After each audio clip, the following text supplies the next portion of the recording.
a jornada dos povos tradicionais em direção à COP30, a Conferência da ONU sobre o Clima.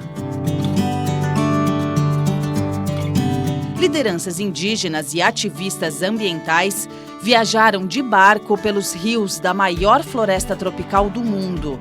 É a Flotilha, conjunto de embarcações, chamada Amazônia Yakumama. O nome em Quechua, língua ancestral dos Incas, significa Mãe da Água. O grupo, formado por cerca de 60 representantes de organizações indígenas do Brasil e de outros países da América Latina, além da Indonésia, partiu do Equador no dia 16 de outubro. Um percurso de mais de 3.000 quilômetros até chegar a Belém, no Pará, sede da Cúpula sobre a Crise Climática. Um dos objetivos da travessia é pedir que a demarcação dos territórios indígenas seja reconhecida como uma ação em defesa das florestas e de combate ao aquecimento global. A Flotilha Yakumama, uma expedição em defesa dos povos indígenas que há milênios protegem a riqueza de formas de vida na Amazônia. Está no ar o Repórter Eco especial da COP30, a 30ª Conferência das Nações Unidas sobre o Clima, que acontece em Belém, no Pará. Os assuntos de destaque: a importância da cúpula da ONU, o financiamento climático e o protagonismo do Brasil nas negociações.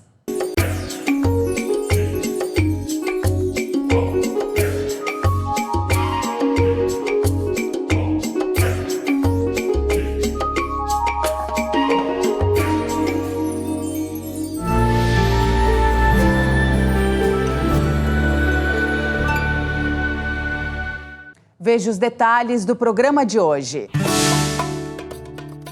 Conheça a reunião que pode ser a última chance para o mundo frear o aumento da temperatura no planeta. Um dos temas cruciais no encontro é sobre o dinheiro que precisa ser investido pelos países maiores poluidores no combate ao aquecimento global e nas medidas de adaptação. E a oportunidade histórica do Brasil assumir a liderança na conferência que poderá definir o futuro climático da Terra. Pela primeira vez, o Brasil vai sediar uma reunião internacional em que líderes mundiais, cientistas e representantes da sociedade civil discutem ações para conter o aumento da temperatura no planeta. A COP30, a Conferência das Nações Unidas sobre o Clima, acontece de 10 a 21 de novembro em Belém, no Pará, no coração da Amazônia.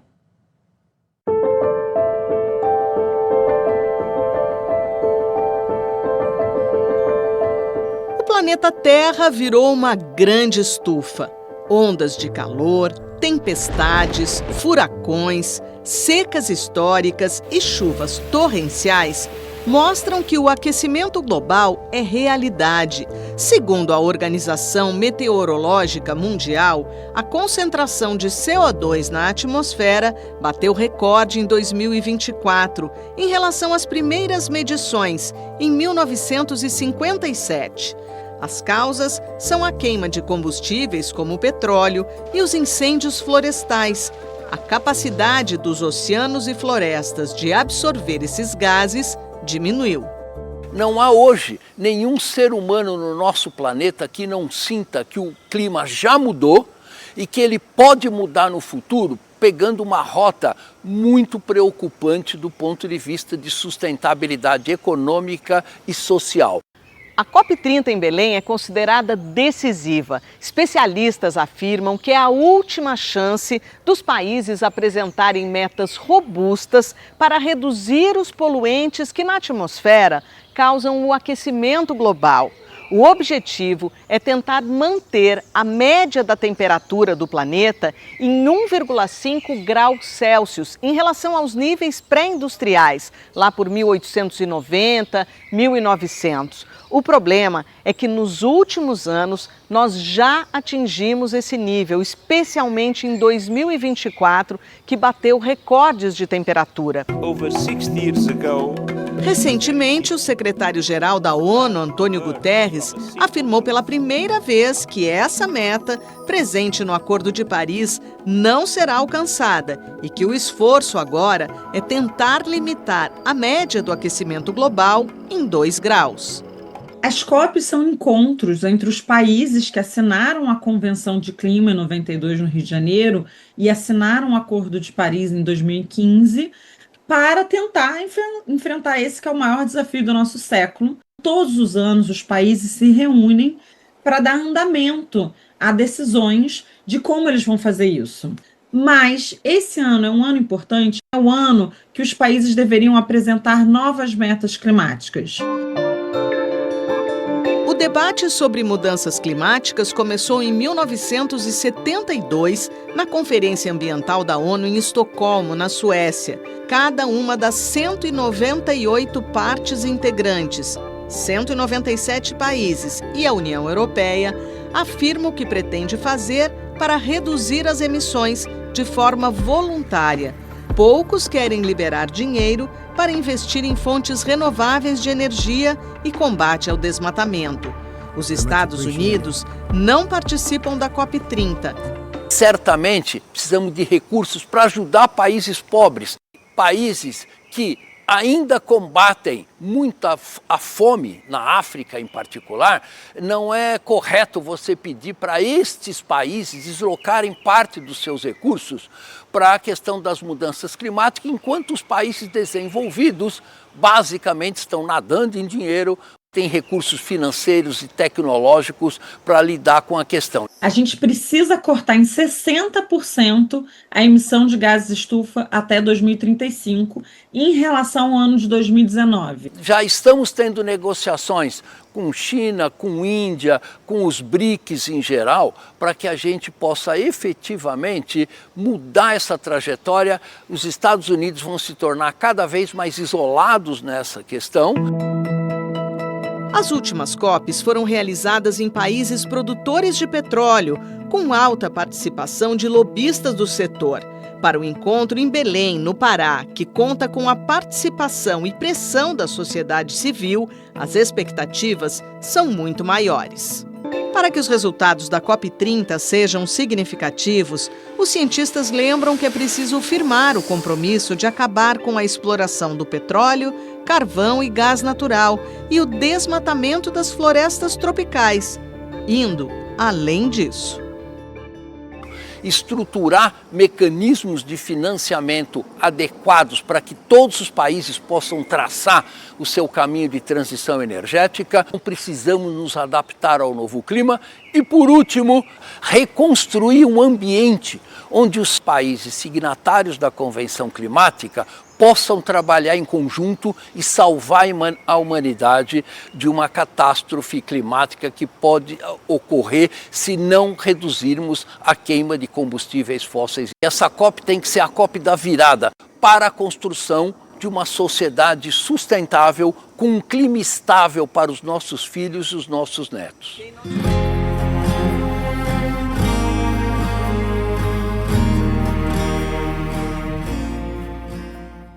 Vamos agora às notícias socioambientais que tiveram destaque. O presidente da COP30, André Correia do Lago, e o da COP29, conferência realizada em 2024 no Azerbaijão, Mukhtar Babayev, lançam o Baku Belém. É o plano conjunto de financiamento climático de 1,3 trilhão de dólares anuais até 2035 para os países em desenvolvimento. O documento propõe novas formas de arrecadar recursos, como taxas sobre aviação, bens de consumo e grandes fortunas. Relatório do PNUMA, Programa das Nações Unidas para o Meio Ambiente, revela que as emissões de gases do efeito estufa bateram novo recorde em 2024. E mesmo se as nações cumprirem suas metas climáticas, o planeta sofrerá um aquecimento entre 2,3 e 2,5 graus Celsius até o final deste século. Dados inéditos da nova plataforma MapBiomas Atmosfera informam que 2 biomas brasileiros, a Amazônia e o Pantanal, já superaram a temperatura de 1,5 graus acima da média, limite estabelecido no Tratado de Paris. A equipe do Observatório do Clima está em Belém para acompanhar a COP30. A rede de ONGs envia informações ao repórter Eco sobre o encontro de líderes mundiais e expectativas para a conferência. A cúpula de líderes, ela acontece sempre ali no comecinho das conferências do clima e serve para tentar colocar os e as presidentes dos países para fazerem publicamente seus compromissos. A gente teve pelo menos 3 destaques.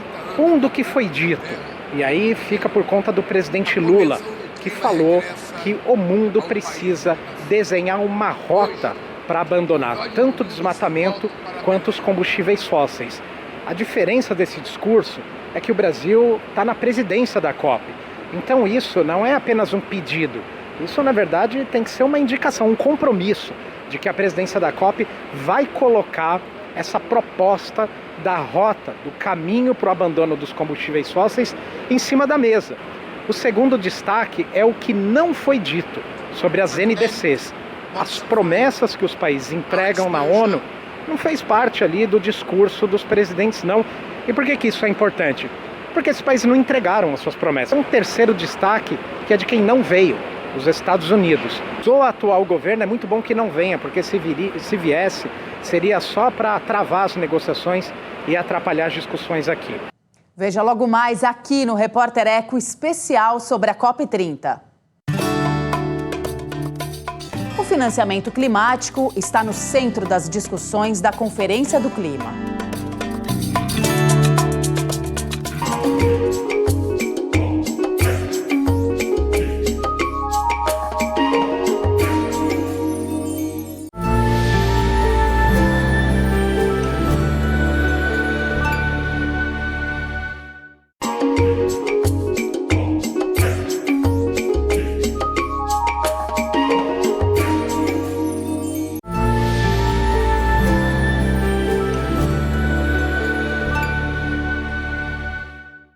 Um dos temas principais da COP30 é o financiamento climático. São os recursos para reduzir as emissões que intensificam o efeito estufa.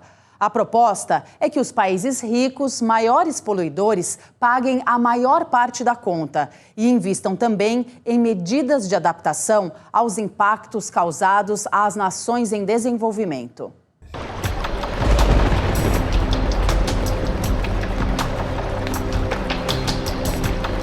Quem paga a conta quando vem a chuva torrencial que tira vidas e destrói construções e áreas naturais, como aconteceu na maior catástrofe ambiental do Rio Grande do Sul em 2024? De onde virão recursos para adaptar cidades litorâneas como o Rio de Janeiro, que já sofrem com o aumento do nível do mar? O ritmo do aquecimento global acelera e, com ele, aumenta a necessidade de frear as emissões de gases poluentes que esquentam a atmosfera. A diretora de Clima, Economia e Finanças da ONG WRI Brasil, Karen Silverwood Cope, fala sobre o tema que deve dominar debates na Conferência do Clima da ONU, o financiamento climático, calculado em dólares.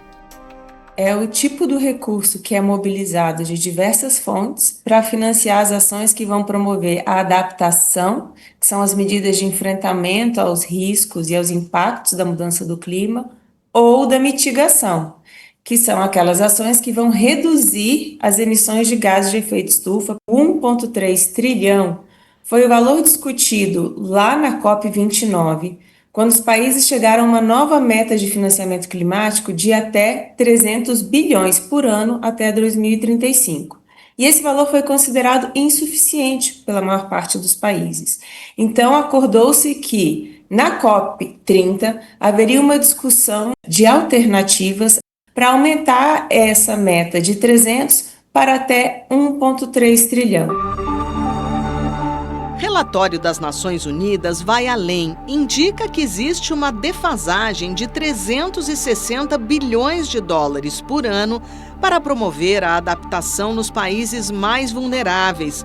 A ONU afirma ainda que países ricos usam 6 vezes mais elementos extraídos da natureza do que os de baixa renda. A extração de metais, minerais e combustíveis fósseis, por exemplo, aumenta as emissões de gases que aquecem o planeta.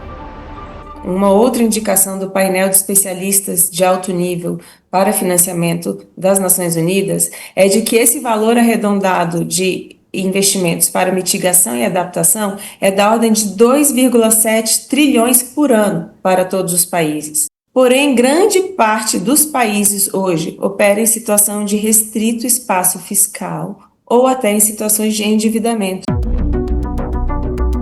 O dinheiro para o financiamento climático pode vir de países desenvolvidos, do setor privado e de organismos internacionais como os bancos multilaterais de desenvolvimento. São instituições públicas fundadas e mantidas com contribuições dos países membros, do mercado financeiro ou doações. Um exemplo é o BID, o Banco Interamericano de Desenvolvimento, um dos bancos que contribui para o desenvolvimento econômico-social dos países clientes. Existem hoje vários fundos internacionais para financiamento climático, como o Fundo Verde para o Clima, o Global de Meio Ambiente e o de Adaptação. O Fundo de Perdas e Danos ainda está sendo implementado. E eles somam apenas 3,4% do total de financiamento mobilizado. Isso se deve a várias razões. A capacidade dos países em desenvolvimento de submeter bons projetos e até o volume financeiro disponível nesses fundos, né? Então, hoje, se espera que esses fundos, até 2035, tripliquem o seu investimento. Menor subsídio para combustíveis fósseis e menor investimento na militarização, no armamento para as guerras, poderiam nos levar a um caminho que é de interesse de todos os cidadãos planetários, que é preservar a vida no planeta? Eu diria que sim, desde que essa diminuição nos subsídios fosse acompanhada pelo aumento dos subsídios às atividades de baixa emissão de carbono. A gente tem que aumentar em 7 vezes, que é o indicativo da Agência Internacional de Energia, o investimento em energia renovável até 2035.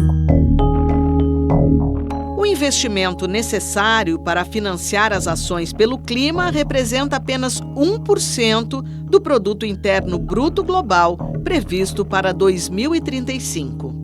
Não é um valor inalcançável. A estimativa é que hoje 55% do PIB global dependa dos serviços ecossistêmicos que são providos pela biodiversidade. À medida em que a gente perde essa biodiversidade, a gente vai comprometer as atividades econômicas que geram riqueza. Então é um ciclo perverso que a gente precisa evitar.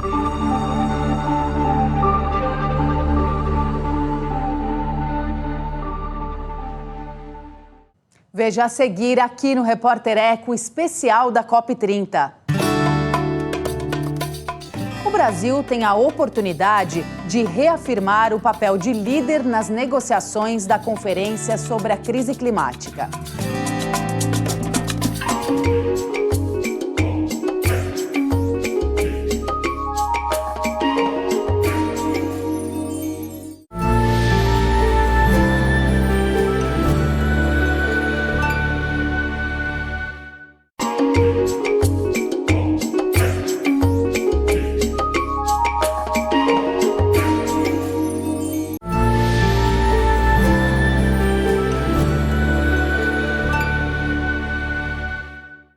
Na COP30, o Brasil, o país anfitrião, tem a oportunidade de reafirmar o papel de líder nas negociações sobre o combate às mudanças climáticas e também na busca por soluções, como o uso de energias renováveis e a recuperação das florestas.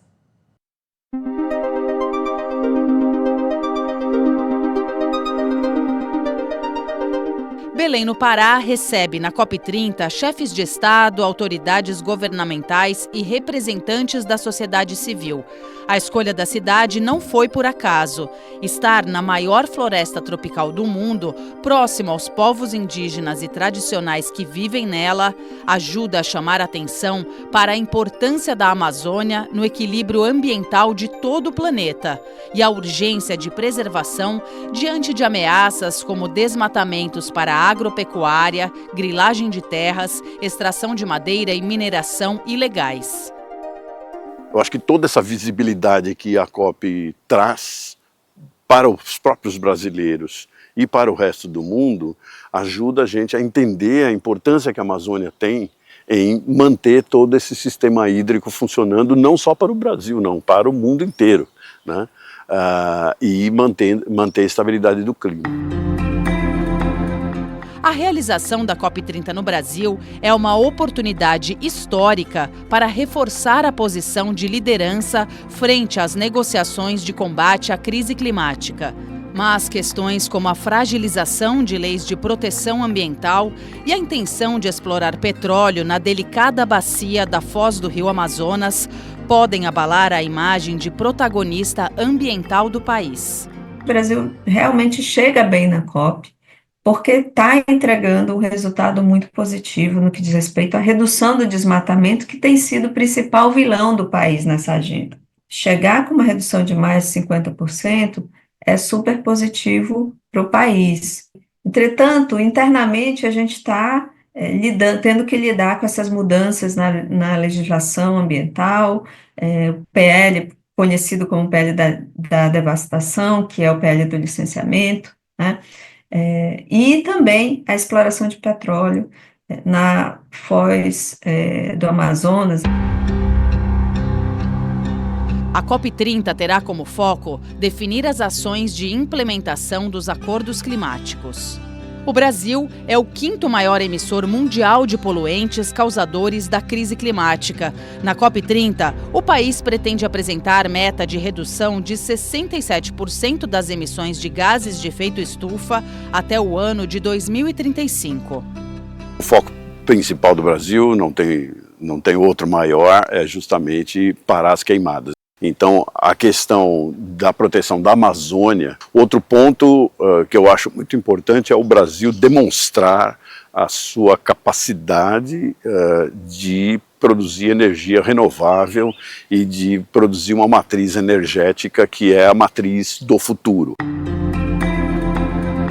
A proposta do Fundo Florestas Tropicais para Sempre também será levada pelo Brasil. A ideia é criar um mecanismo financeiro global de investimentos de longo prazo para preservar esses ecossistemas. Esse fundo ele é uma grande aposta do governo como uma estratégia importante para conservar florestas, né, no mundo e atrair também os outros países. O grande desafio é realmente conseguir aportes financeiros para esse fundo de monta, em que realmente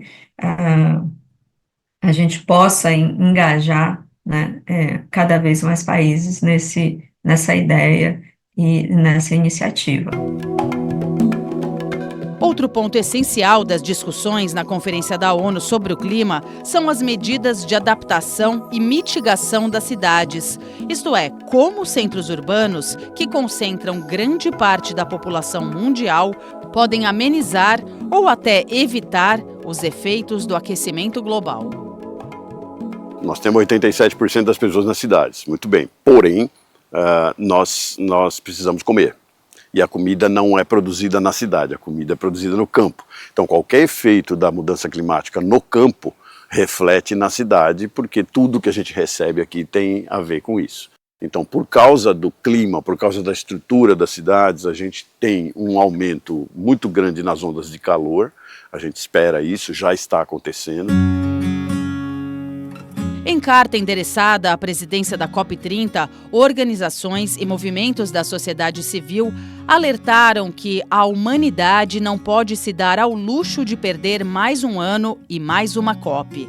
e que a ciência já provou que é preciso acelerar as ações ainda nesta década se quisermos evitar os impactos cada vez mais intensos da crise climática.